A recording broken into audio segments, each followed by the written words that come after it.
కన్యక గర్భము ధరించును. చరిత్రలో ఒక లిఖితం ఉందిగా.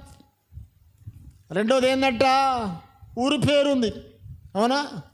ఏ ఊరది? బెత్లెహేము. ఏ గోత్రము? యూదా గోత్రము. గ్రామం ఎంత పెద్దగా ఉందట? స్వల్ప గ్రామము.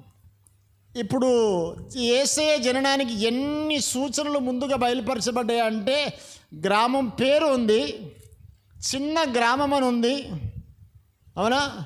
గోత్రం ఇచ్చాడు. అవునా? చివరిగా కన్యక గర్భము ధరించును అన్నాడు. ఇవన్నీ ముందుగా రాయబడ్డాయి.